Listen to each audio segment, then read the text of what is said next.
Gupta-Sunderji. And Al, thank you so much for your introduction this morning. I appreciate you. Our online learning session, Changing Workplaces. As the rollout of vaccines in Canada continues, there is increasing hope, right? That despite setbacks, the worst of the pandemic is over. But even though we may be on the other side of the crisis, COVID-19 has changed the way we work, perhaps forever. But even it doesn't matter what industry or sector you operate in. Customer and employee expectations have changed, technology has progressed, and workplace standards and protocols have evolved, which means that if you want to maximize productivity and performance in your people, you need to transform your leadership approach as well. Now, BC, as I like to call it, before COVID, that's what BC stands for, we had change, a lot of change, but we had no idea what rapid change really was. Now, in just a matter of mere months, we have experienced more change than we have experienced ever before. We've done and experienced things in just the last 18 months that we never did before. I mean, think about it. We have new fashions. Dressing only from the waist up. Who's guilty? I am not saying a thing. I'm not admitting anything. Face masks. There was a time, do you remember there was a time when wearing a mask in the bank would get you arrested or even shot? Now they want you to wear masks. We have new language and vocabulary. Flatten the curve, basic reproductive rate, herd immunity, all new to us. And you know, it's funny, I actually put in my notes, when was the last time you heard your mute button is on? Apparently just a few minutes ago, I heard it. Pandemic drinking is a thing. Online shopping is an all-time high. Even our doctor's appointments are now online. More people, and this is a sad reflection of the pandemic, more people are suffering from anxiety and depression than any time in our history. And perhaps because of anxiety and depression,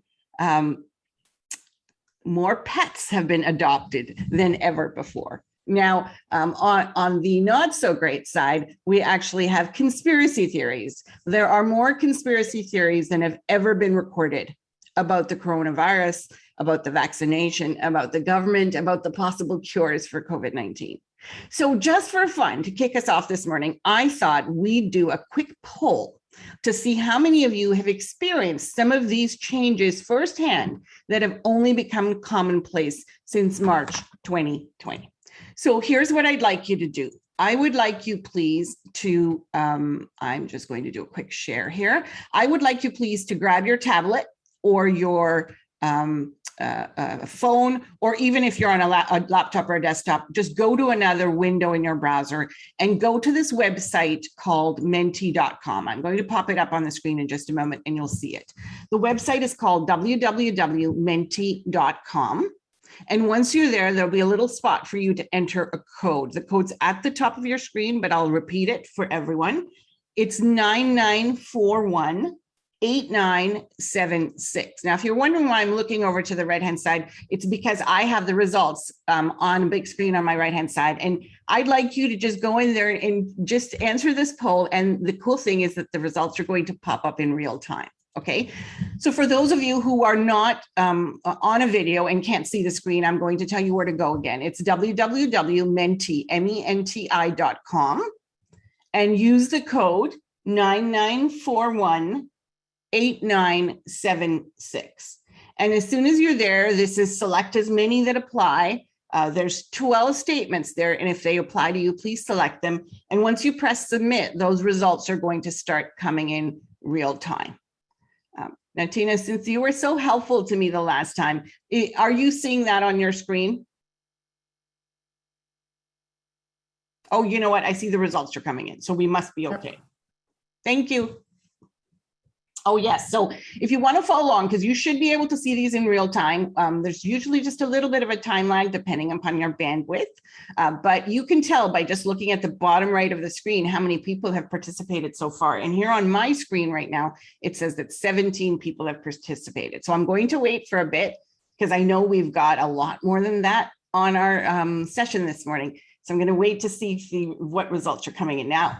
We have some early winners that are pulling ahead. I kind of feel like I'm doing the election night report, but the early winners that are pulling ahead in top, oh, I feel so good about this. In number one spot, I have started speaking while my mute button is on. I am not alone. I am so glad to know that. And a close second is I've had at least one online doctor's appointment. And in close third spot, actually third and fourth, is I would say that my level of depression and or anxiety has gone up. Now that's sad, and I knew it would be true, but I'm still sad to hear it. And I own at least 5 different cloth masks. Make it a fashion statement, all of you. I love that you're doing that. I'm going to keep this poll open. Just wait for some more to come in, because you guys are clearly having some fun with me. Still pulling up in front in the lead. I have started speaking while my mute button is on. I want you all to know I just feel vindicated. Okay, so I'm going to keep that poll open, and you can continue to answer that while this is going on. But for now, I'm just going to stop, tell you what the results are right now, and then we're going to move on because I have all kinds of stuff I want to cover with you today. So right now, leading right at the front is I have started speaking while my mute button is on. In not so close second is I've had at least one doctor's appointment, and currently tied for third spot is I own at least 5 different cloth masks. And I would say that my level of depression and or anxiety has gone up. Now, here's one other thing I would like to point out that I'm very pleased to say and see, that is that nobody, and I mean nobody selected, I secretly believe that drinking bleach can kill the coronavirus. So thank you for that. I threw in that conspiracy theory, but I always have my fingers crossed that no one actually believes it. Okay, you can continue to answer on that poll. Those lines are still open. I've just taken it off the screen so that I can continue. Now, what I'd like to do is I would like to set what I fondly refer to as some rules of engagement. Now, I say rules because, well, you know, quite frankly, it's not like I can reach through the computer and make you do this, but I would appreciate if you would. Would you please, if you can, keep your videos on? It's so nice to see your faces. As a seminar leader this morning, as a session leader, there's nothing worse than staring out at a sea of little black boxes. So if you're able to, I'd certainly appreciate you for doing that. Do type in your name so that I know who you are. The way to do that, if you don't know, is to look to the top of your picture. You'll see those 3 little dots. If you press the 3 little dots, you'll see something called rename. So go in and give us your name so that we don't think you're just a number or an email address. We have polls and exercises that I'm going to do with you today, both here in Zoom and in Mentimeter, which of course you've already gone to once. When I ask you to go to Mentimeter, please go there as quickly as you can and respond to the question as quickly as you can. I know everyone's on different bandwidths, and I want to make sure that you get a chance to play and that we keep things moving along. And speaking of keeping things moving along, I'll open the lines for questions briefly a couple of times during our event, and then I'll also open it at the end. But if you don't want to forget what you were going to say, put it in chat. And that way it will be there and it won't be lost. And we can get it when we stop for questions. And finally, one more thing, it's not actually on the screen, but one more thing, you may find it easier to follow along if you switch to the speaker view. That option is on the very top right of your screen. If you click on that little icon there, you will be able to switch to speaker view. Go back and forth, see which one you like better. It's a toggle switch. Okay, you should have already received a handout. But if you haven't, I'm just going to take a moment just right now and put it into chat for you. So give me a moment.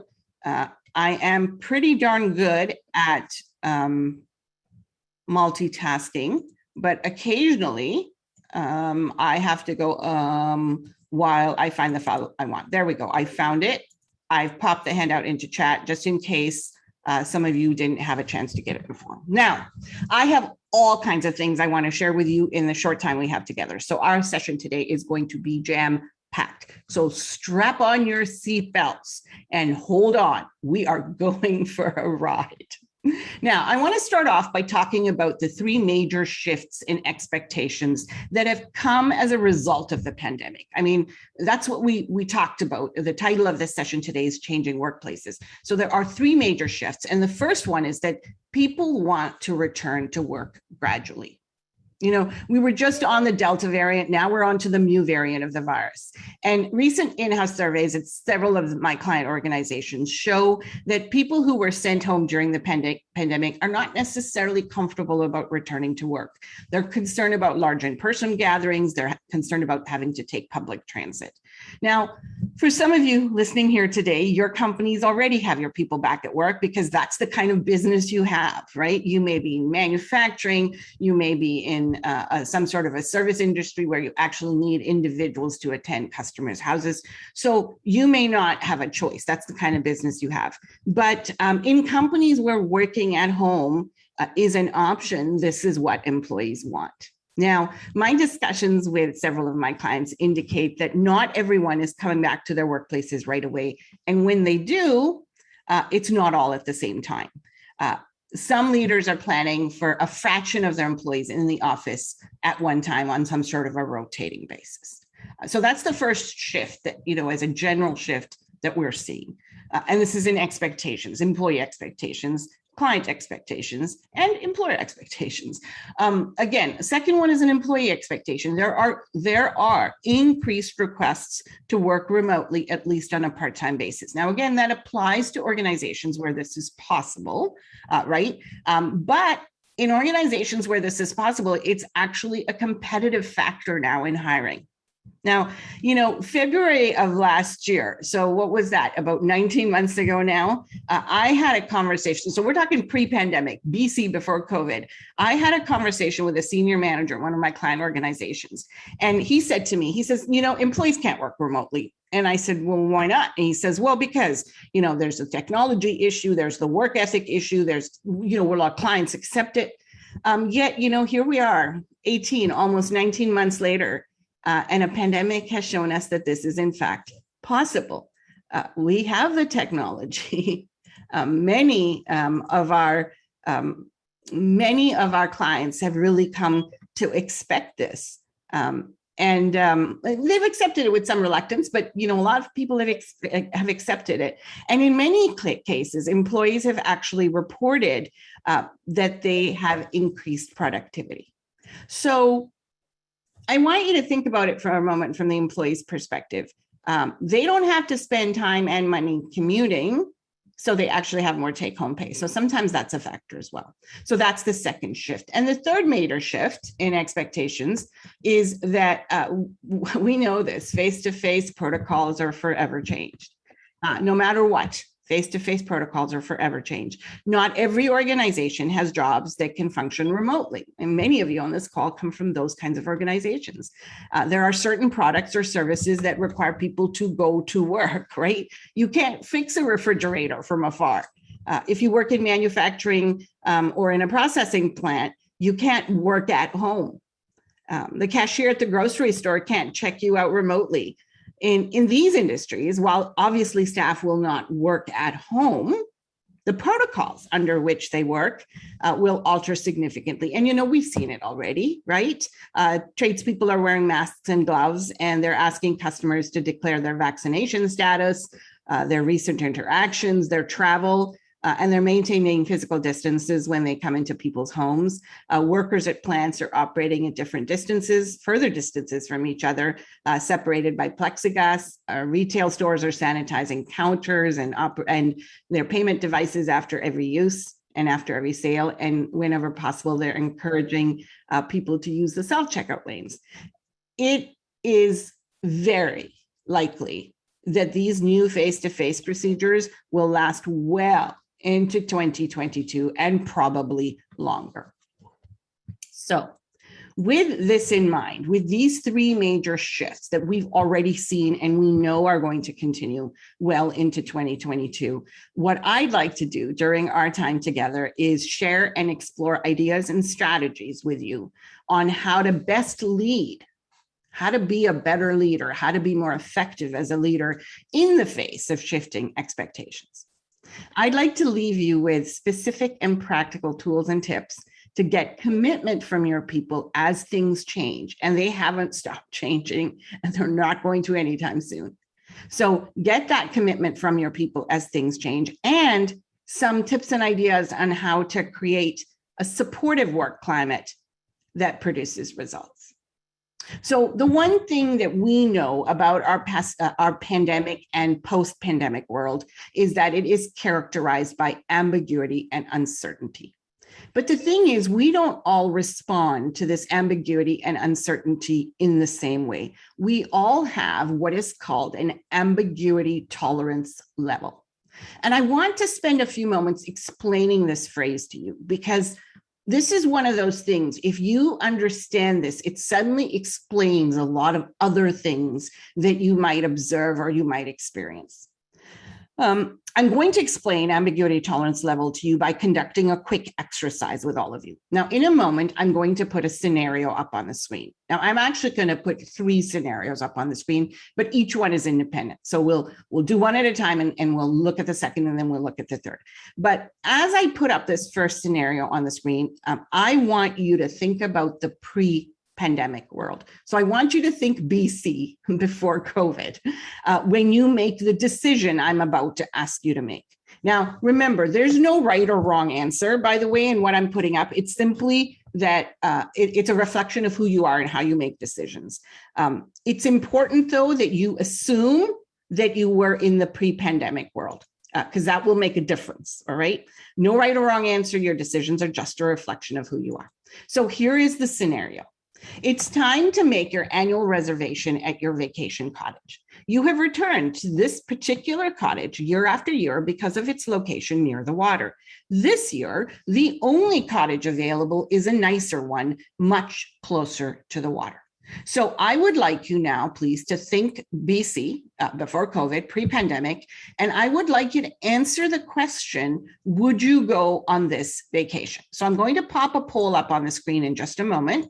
And the question is, would you go on this vacation? By the way, this is vacation number 1. Your answer choices are pretty simple. Absolutely. Yes, but I wouldn't mind learning more. No, not until I get more information. Or no, wait, absolutely not.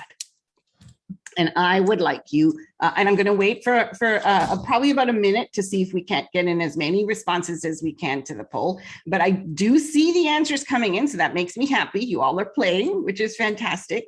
That's great. We're actually already at 2/3 participation. So I'm going to wait probably for about another 30 seconds and see those answers come in.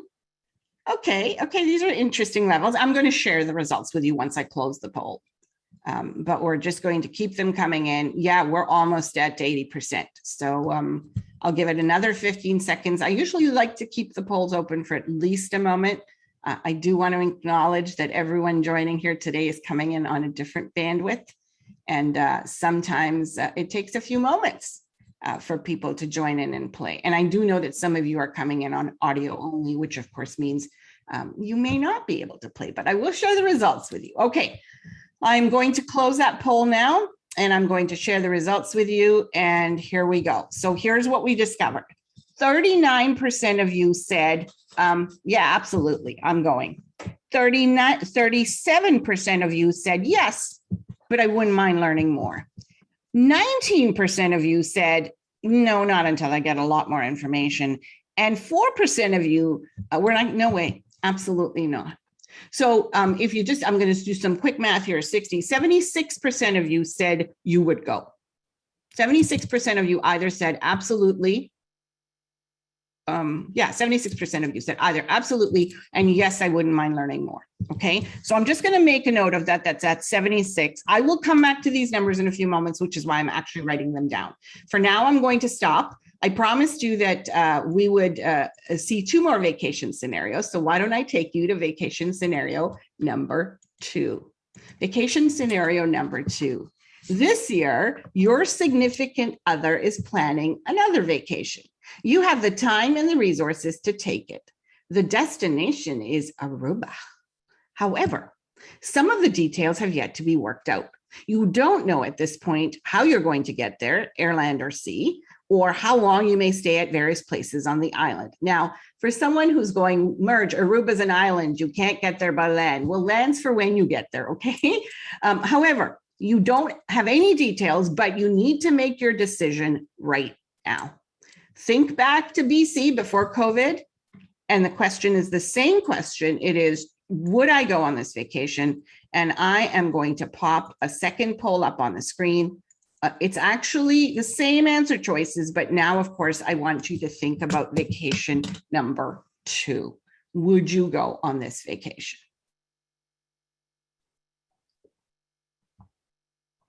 And we're getting some answers.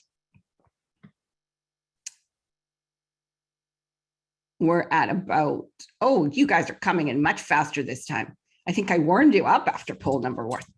Okay. I'm going to give it about another 20 seconds because so many of you answered so quickly. Let's see.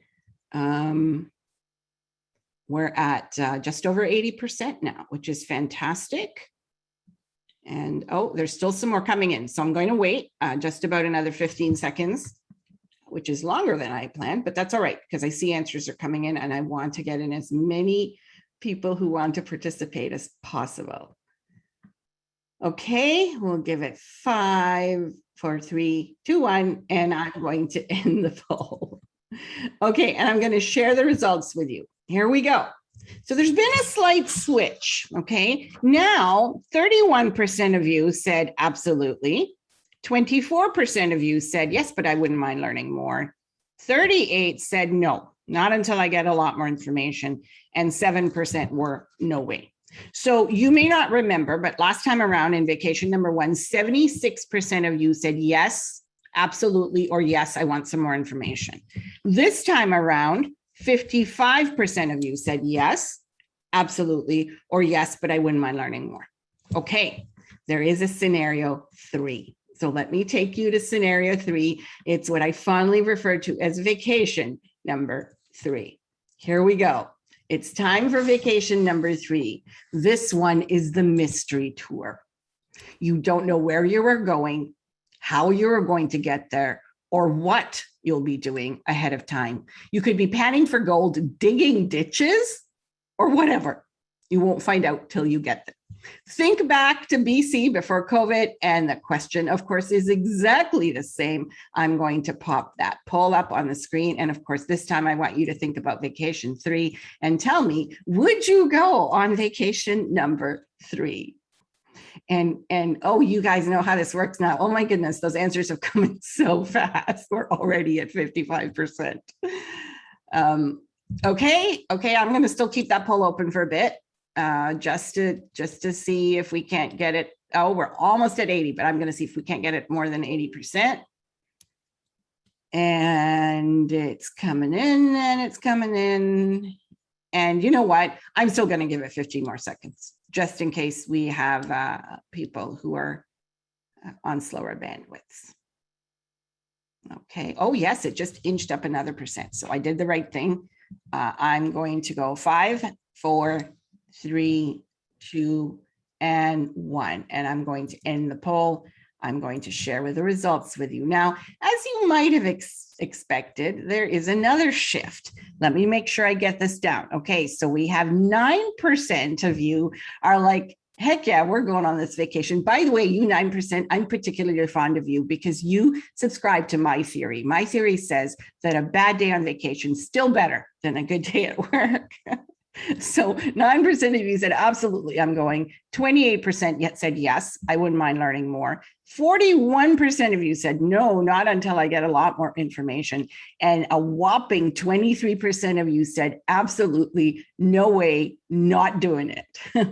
So I'm just going to stop now, and I'm just going to recap what those numbers were. Now, I know you can't see them all, but let me tell you what I have, because I made some notes. Vacation number 1, 76% of you said yes. Vacation number 2, 55% of you said yes. And then we got to vacation number 3, and only 37% of you said yes. That number of no or absolutely not. In fact, that number absolutely not, let me give you that one. Vacation number 1, 4% said absolutely not. Vacation number 2, 7% said absolutely not. And then I popped up vacation number 3. And for reasons maybe I just don't get, a whopping quarter of you, 23% of you said, heck no, we're not going. Here's what I like you to think about. I'd like you to think about 2 specific things. Number 1, each one of us looked at the same situation. We've got what? We've got over 80 people in our virtual room here today. Each one of you looked at scenario number 1, you looked at scenario number 2, and you looked at scenario number 3, but you assessed it differently. And based on your assessment, you made a different decision. Now, what shifted as you went from vacation 1 to vacation 2 to vacation 3? Well, I'll just tell you, there was 2 very specific things that changed. The first thing that changed is that uncertainty went up. The second thing that changed was your feeling or your perception of control went down. Okay, I want to now go back to where I started when I started doing this exercise with you. I said I wanted to explain something to you called the ambiguity tolerance continuum. So let me do that. Let me do that in the context of the 3 vacations we just looked at. So the ambiguity or change tolerance continuum is exactly what it sounds like. It's a continuum. Over on the left-hand side, and I think you all can see my mouse, over on the left-hand side where it says developmental, the people who looked at vacation number 3 and said, no big deal, so that was about 9% of you said, we're going on this vacation. To you, even though your control went down and your feeling of control went down and your uncertainty went up, you still said, no big deal, we'll go on this vacation. For you, vacation number 3 was a developmental change. It wasn't a big deal. For many of you, 23% of you actually, you looked at vacation number 3 and you went, oh no, this is a transformational change. This is too big for me. I'm not doing this. We each looked at the same situation at the ambiguity tolerance continuum, and we had a different reaction. So there are 2 truths about the ambiguity tolerance continuum, and I'm going to pop them up on the screen for you right now. The first one, I already told you, different people assess these 3 kinds of change. Now, the 3 kinds being the 3 words I just gave you: developmental, transitional, and transformational. When we looked at vacation number 3, some of you looked at it and went, no big deal, I can handle it, developmental. For you, that change was developmental. Vacation number 3 was developmental. And then some of you in this room, a quarter of you, looked at vacation number 3 and went, heck no, that's transformational. I'm not doing this. This isn't for me. Now, remember, there's no right or wrong.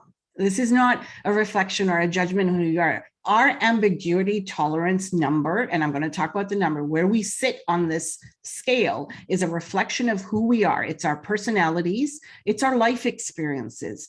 Sometimes it's how and where we grew up. Okay. But let me give you number 2 and the second point. And this is obvious, but this is one of those moments, ladies and gentlemen, when you do a seminar of any sort, sometimes the seminar leader will say, if you remember nothing else from today's session, let it be this. This is one of those moments. If you remember nothing else from this session, please remember point number 2, which is people will shift further to the left on the continuum if they can reduce uncertainty and or increase their feeling of control. And if you think about that for a moment, this is huge, because it means if you want to help people be more resilient, you want to help them to move left on that continuum. I'm going to talk more about that. But before I do, let me ask you, what is your ambiguity tolerance number? Now, you get to pick. Your number is somewhere from 1 to 10. 1 is no big deal. You can throw any sort of uncertainty or any sort of loss of control at me, and I'm okay. I can handle it. And then for some of you, it's going to be 10, which is, that was too much. I don't think I can handle it. Okay. Again, not a judgment on you. It's just a reflection of who we are. So I'm going to ask you to go back to Menti again. So it's the same screen that you were on Menti last time. I'd like you to go back there. And I'd like you to answer the next question. Now, before we go, this was the poll that I'd left open, and you'll see that we're still at 36 people responding. I have started speaking while my mute button is on, so I'm glad to see that. But let me take you to the next exercise here. I want you to tell me, what is your ambiguity tolerance number? Now, it can be anywhere from 1 to 10.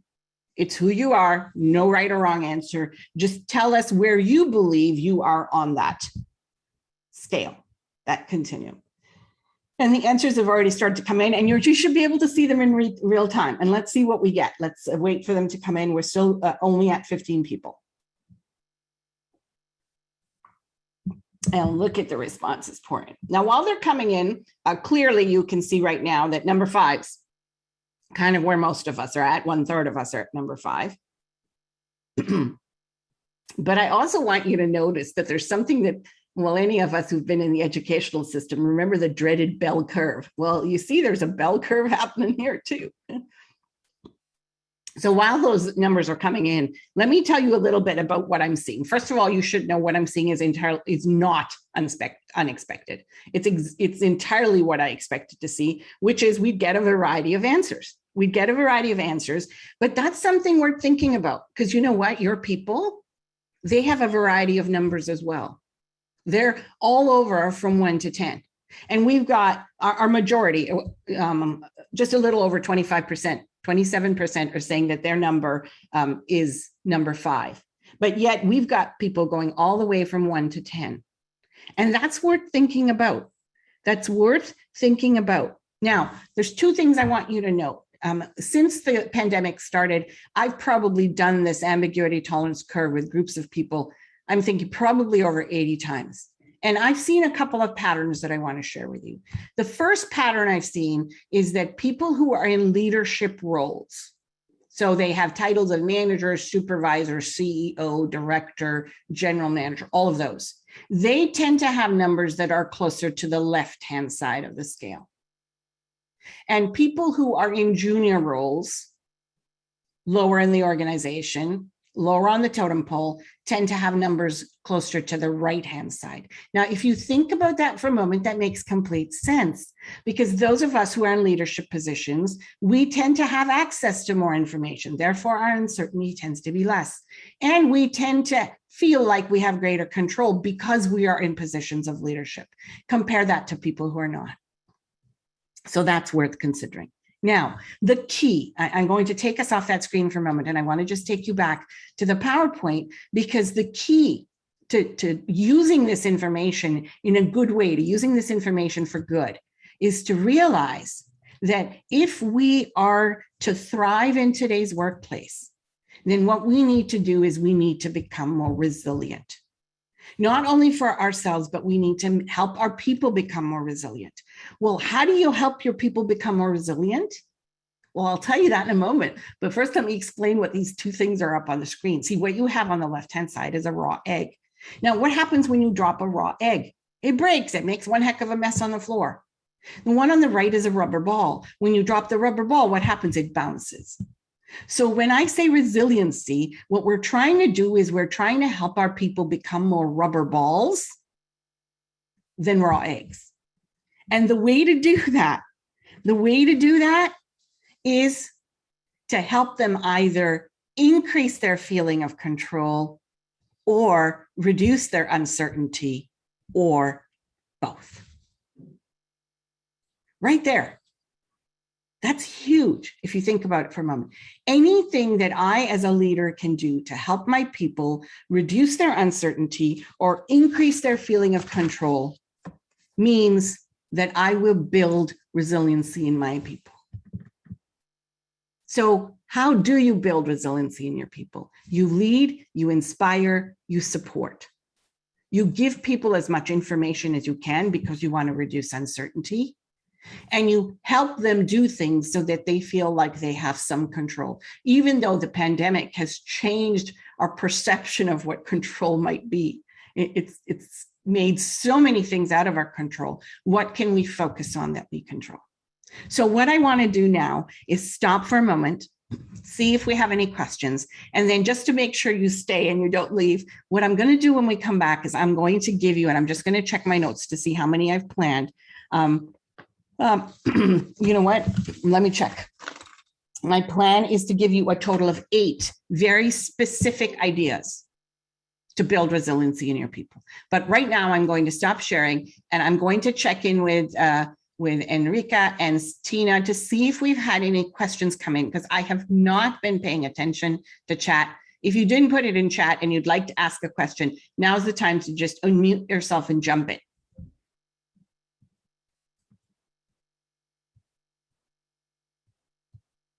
Tina and Annika, did we get anything in chat? No questions in chat yet. No questions in chat. Anyone going to ask me any questions? Okay, so here's the thing, Al and Tina and Enriqueta are hosting me here today, and I'm so delighted to be here. The three of you, I want you to know when nobody asks me any questions, I have two ways that I can look at the situation. I can say it's because I've absolutely stunned them with my brilliance, or it's because they're so confused they don't know what to ask. I always pick number one. Is that okay? Is that okay? Okay, I think I got the nod from Tina. Thank you. Appreciate it. Okay, listen, we'll have another chance to ask questions. So please don't worry about not having another opportunity. And I'm just having some fun with you. Okay, so let's go back to the 8 ideas then that I wanted to share with you. I have 8 very specific ideas that I want to share with you about building resiliency in your people. And I put them into 2 categories. For those of you who have the handout in front of you, we're now on page 4, and you'll see that they're in 2 categories. The first category is about getting agreement and commitment on priorities. Now, I put up a picture of a little girl. Now, if you don't know who this is Mary Jane. Mary Jane's 6 years old, and look, she's so beautifully dressed. And the reason she's so beautifully dressed, because mom and dad are taking her, no, not to Chuck E. Cheese's, they're taking her to opening night at an art gallery. Now, those of you who have 6-year-olds, or remember when you have 6-year-olds, are thinking to yourself, are they crazy?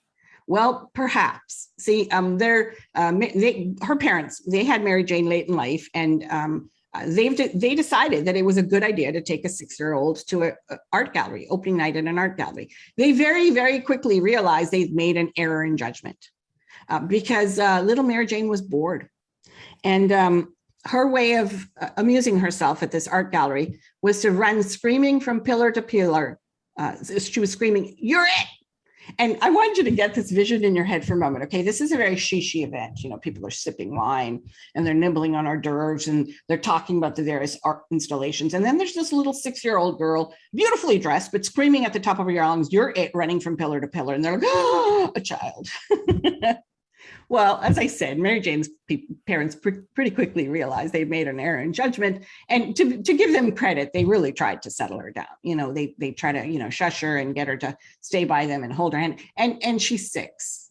So her attention would very, very quickly get distracted. Well, this went on for about 20 minutes. Finally, her father had enough. He picked her up. He physically sat her down in a chair and he said, "Now, Mary Jane, you sit there and you do not move a muscle." And she looked up at him with those big eyes and she said, "Daddy, on the outside, I'm sitting down, but on the inside, I'm still running around." Now, you might be saying, "Merge, what the heck is the story have to do with anything?" Hey, it's because you want commitment, not compliance. Do you think daddy got commitment, or do you think daddy got compliance? Daddy got compliance, which means as soon as there was another opportunity, guess what little Mary Jane was going to get up and do? Run around again. Now, as leaders, we want commitment, not compliance. On the outside, commitment and compliance look exactly the same. When you find out what you really had? When things go wrong. Because when things go wrong, if you had commitment, you'll look around and your people are there and they're going to roll up their sleeves and they're going to say, "Okay, how do we fix this?" But if you had compliance, you're going to look around and there's nobody. They're all gone. You want commitment, not compliance. And the challenge for us as leaders is on the outside, they look the same. So you have to be very thoughtful and deliberate about building commitment. So let me give you 3 specific ideas to build commitment. Now, the first idea, before I take you there, I think it's time to just pause for a moment and we should do a quick exercise together. So for this exercise, and I need you to play with me, please, I need you to grab a piece of paper. Actually, you don't need a piece of paper. There's enough space. If you have that handout in front of you, there's enough space on the right-hand side of where it says get agreement and commitment on priorities for you to follow my instructions. You need a pen or a pencil, some writing implement. You need a piece of paper. I am about to give you instructions to draw something. Now, I know what some of you are thinking. You're like, "Really, Merge? You're going to make us go back to art class?" Yeah, So play along with me, grab a piece of paper. I'm about to give you instructions to draw something. You must listen carefully because I'm only going to repeat each instruction twice. Are you ready? I take that as a collective yes. Draw a straight line. Draw a straight line. To the right of the line and touching it, draw a banana shape. Sorry, I made a mistake. To the right of the line and touching it, draw a triangle. Sorry. So draw a straight line. To the right of the line and touching it, draw a triangle. Below the line and touching it, draw a banana shape. There we go. Below the line and touching it, draw a banana shape. In the triangle, put a small I. In the triangle, put a small I.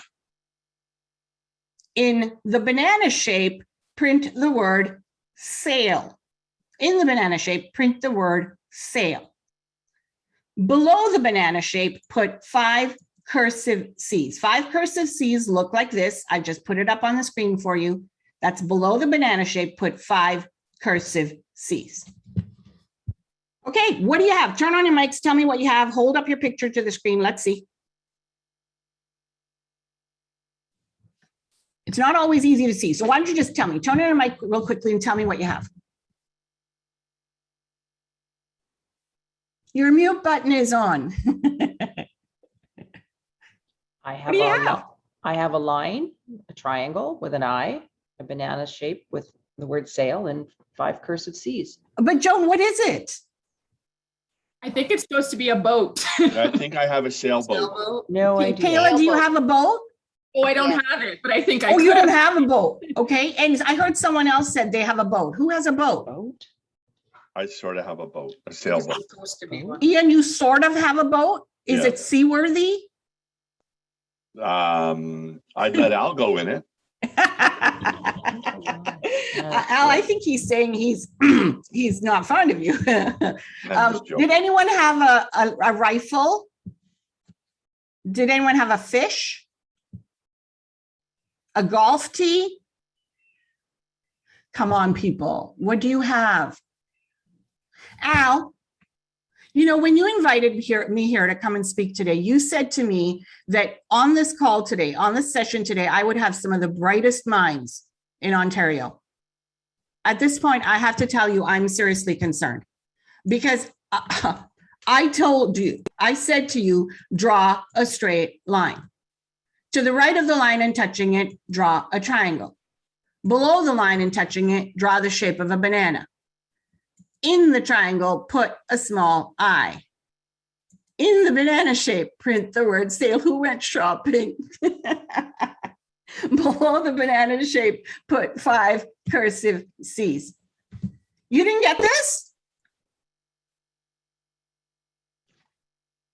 You didn't get this? Oh my God, why didn't you get this?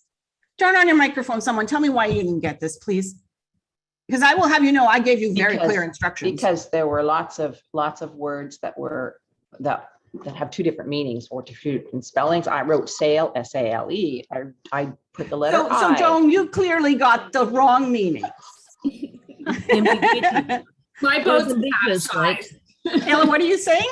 My boat's capsized. Your boat's capsized. Anyway, so as you said, there's different ways of interpreting instructions. Clearly, you all were wrong. No, Merge, your directions are ambiguous, right? It could have been. Oh, my directions were ambiguous. Shalini, it does not take long to start blaming the seminar leader, does it?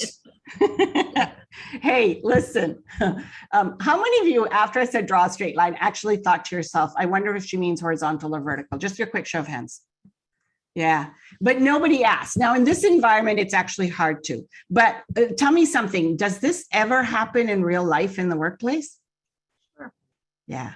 You know what else happened? And this one, even though I don't take any responsibility, Shalini, for not giving good instructions, I will take responsibility for telling you I didn't tell you where I was going. What if I would have started this exercise by saying to you, I'm going to give you instructions to draw a sailboat?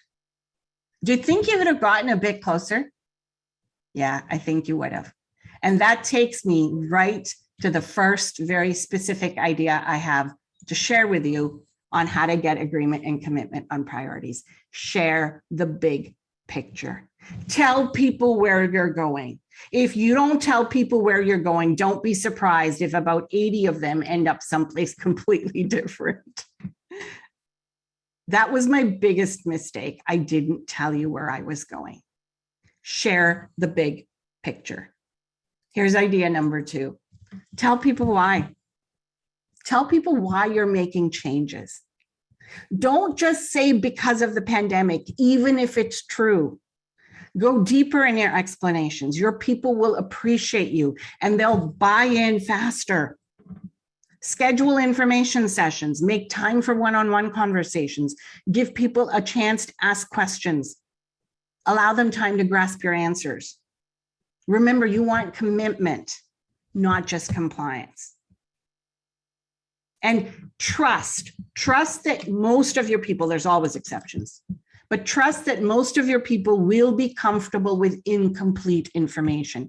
People have this amazing capacity to accept, here's what I know right now, subject to change as we learn more. People have this amazing capacity to accept this. They just want you to talk to them. They just want their uncertainty to be reduced. And if you can't reduce it, the very fact that you talked to them and told them what you can tell them will move them further left on the ambiguity tolerance continuum. It will make them more resilient. Here's idea number 3. Reprioritize as a team. The pandemic has changed the way we work. And your staff members simply may not be able to do everything that the group did before. So involve the team. One of the best ways to create buy-in, to create commitment, is to involve the team in making decisions. Okay, we've got all this stuff to do. What do we need to put at the top of the list? Who's going to take what? What can we let slip and for how long? That's how you achieve buy-in to the outcomes. Do not, I repeat, do not fall into the trap of doing this by yourself in your office with the doors closed. Because here's what happens. You reprioritize, you do all the planning work because you know you're the manager, you're the leader. You do it in your office with the door closed. You come out and like Moses on the mount, you bestow your plan upon people. Have you ever been bestowed upon? Doesn't work so good. If you want buy-in, do it as a team. Okay. Remember, Mary Jane, if you want commitment and versus compliance, they look the same on the outside. It's the work you do behind the scenes to get the buy-in that will make the difference. Okay, let me take you to that second section of ideas I wanted to give you. There's 5 tips there. And as I walk you through these, everyone, there's nothing here that's rocket science, but here's what I'd like you to think about. Sometimes there's a whole lot of daylight between what we know and what we do. And it doesn't count unless you do it. Okay, so here are the ideas here. Idea number 1, this should not surprise you. Be empathetic. Empathy is key. Everyone is facing different circumstances. There's elder care, there's child care, there's compromised immune systems, there's fear. So creating a supportive work climate is probably the most important thing you can do as a leader. I was doing a program the other day for a large organization, and one of their leaders asked me, Merge, if there was one skill that you think is the most important for leaders today, what would it be? And my answer came like this. I said, empathy. If you do it well, it is the one thing that will give you the greatest return on your investment. If you can be supportive now, you will build loyalty and commitment that will stand you in good stead later. Effective communication is more than just speaking and listening. It's the ability to understand people's words and their unspoken or partly expressed thoughts, feelings, and concerns. This latter bit, that's the skill of empathy, the ability to see something through someone else's eyes. So the foundation, and I want to talk about this for a moment because this is so important. Indulge me, and let me just spend a couple of minutes here giving you some of the academic research that really looks at empathy, and let me help you understand that in the context of your workplaces. The foundation of empathy lies in a single premise. Others must believe that you truly see their perspective. That's where empathy comes from. The other person needs to feel, believe, you get it. You understand, you see what their perspective is. Now, here's the important tip. Okay, this is one of those moments, if you remember nothing else from today's session. Okay, so here's the important tip. In order for people to believe that you see their perspective, you must acknowledge what you believe that perspective to be. It's only when they hear you say it, it's only when they hear you articulate it that they know you got it. Okay, so with that in mind, I want to give you 4 very quick but very powerful ideas to be more empathetic. The first one is listen more. Just listen. Stop talking. Don't try to offer solutions. Don't try to dismiss the situation. You don't have to agree, but it's essential that you see their perspective. Don't judge. Now, I know that may be easier said than done. Lord knows I'm guilty of judging. I do it all the time without even thinking, but that makes me not as empathetic as I should be and could be, right? Hold yourself back from assessing the situation using your own value filter, even if it's just in your head. Just try to put yourself in the other person's shoes and feel what they might be feeling. Now, seek to understand. Seek to understand is simply, again, this is part of acknowledgement. So start by paraphrasing. Repeat back to the person what you heard them say. Remember, the underlying premise of empathy is that the other person needs to believe that you see their perspective. Okay, so you could say something like, I can see that this situation is upsetting for you. Right there is empathy. Ask clarifying questions. It shows you have a genuine interest in what was said. And number 4 is, show that you care. I'm going to give you a tip because here's what I've seen some people say. Empathy never starts with the phrase, at least, even if it's true. As in, at least the kids are fine. Empathy never starts with the phrase, at least. Okay, so show that you care. All right.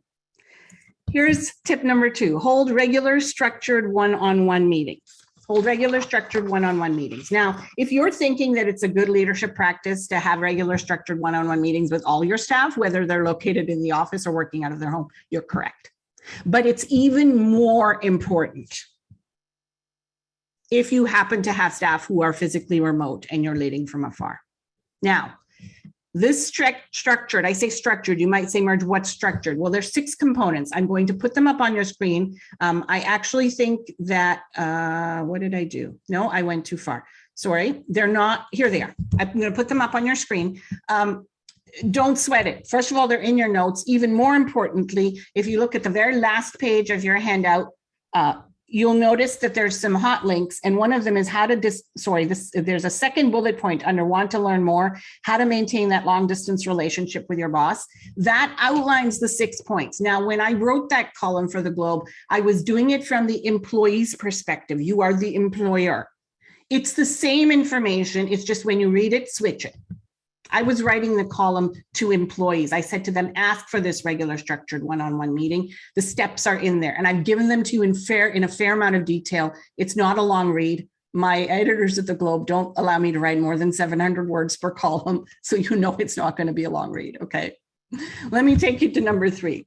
Hold regular virtual team meetings. Now, you'll notice I've highlighted the word virtual, and the reason for that is because if you have some of your team members who are remote, some are in the office, but some are remote, the best practice is to make sure that your meeting is remote for everybody. Say what? Let me repeat that. If you have staff who are remote and staff who are in the office, your natural inclination is to take all the staff who are into the office, put them into one conference room so they're all together, and then beam in the people who are remote. Don't do it. It's not a best practice, and I'm going to tell you why. The moment you do that, you run a very real risk of creating an us versus them mentality. And that is one of the biggest challenges in what we're seeing now, which is hybrid leadership in some organizations, where you've got some staff in the office and some staff at home, even on a rotating basis.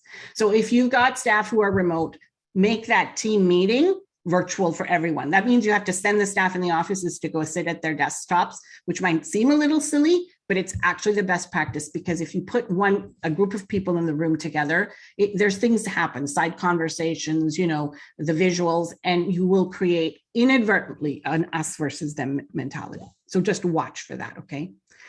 Idea number 4 is to exercise flexibility. Again, this is not rocket science, right? But we need to be deliberate and thoughtful about it. Ask them what works for them. Trust that they will work with you to achieve their goals. Be flexible. This is not the same environment that we were in 19 months ago. See if you can compromise. Exercise judgment. You guys are leaders. You got to where you got to because you have a track record of exercising good judgment. Exercise good judgment. I know that many of you in large organizations where you have a policy manual, and I know the policy manual is there for a reason, but have the courage to exercise judgment and treat your employees as individuals. Trust that your people, unless you have a performance issue with an individual, trust that your people will work with you to achieve your organization's or department's goals. And the 5th point that I want to talk about is critical. It's be a role model. You cannot expect your employees to do something if you are not willing to do it yourself. I say this to people all the time. I say, you are a role model. Whether you like it, whether you want it, whether you like it, people are watching you. They're watching you.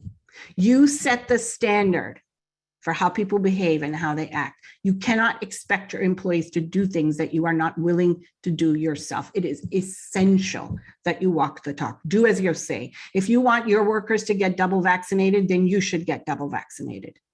If you can't, you should take the time to let your people know why. If you want your staff to come into the office 4 days a week, then you should do the same. If you expect your people to exercise good hand washing protocols, then you should do the same. I think you get the idea. Now, we're coming to the end of our time together, and I do want to open for questions again, but I would be remiss if I did not give you resources to learn when you leave here today. I am not naive enough or vain enough, actually, to think that just because you chose to spend an hour of your time with me today, you now have everything you need. So I always leave all my seminars, all my events, making sure that people have resources for places to go after today. Now, on your handout, in your workbook, on the very last page, the bottom half, I have put the same information there, except I've put some more specifics.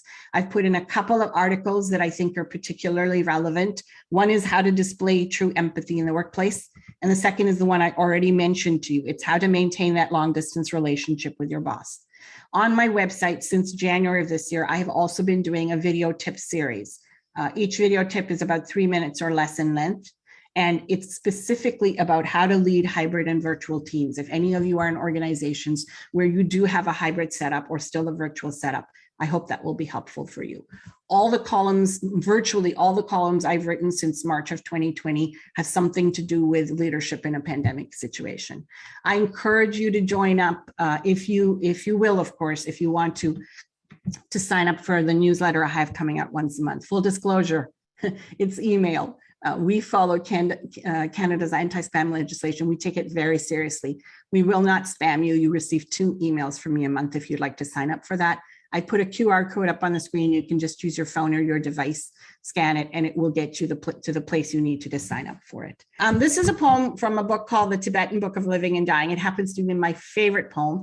The poem itself is titled Autobiography in 5 Chapters. It comes, the author of the book is a Buddhist monk by the name of Sogyal Rinpoche. So here it is. Autobiography in 5 Chapters by Sogyal Rinpoche. Chapter 1. I walk down the street. There's a deep hole in the sidewalk. I fall in. Chapter 2. I walk down the same street. There's a deep hole in the sidewalk. I pretend I don't see it. I fall in again. Chapter 3. I walk down the same street. There's a deep hole in the sidewalk. I see it there. I still fall in. It's a habit. Chapter 4. I walk down the same street. There's a deep hole in the sidewalk. I walk around it. Chapter 5. I walk down a different street. Ladies and gentlemen, if what you're doing today isn't giving you the outcomes that you want, then perhaps it's time to walk down a different street. My goal when I came here today was actually very simple. I wanted to share with you what has shifted, what has changed in our workplaces, and give you some choices of different streets to walk down. The real work actually starts when you leave here today, because it's what you choose to do with some of the ideas that have sparked with you here today. I want to thank you for being participative. I want to thank you for so many of you turning your cameras on. It's been such a pleasure to spend my morning with you. And thank you, Al and Tina and Pedro, for inviting me today. It's been such a pleasure. Thank you.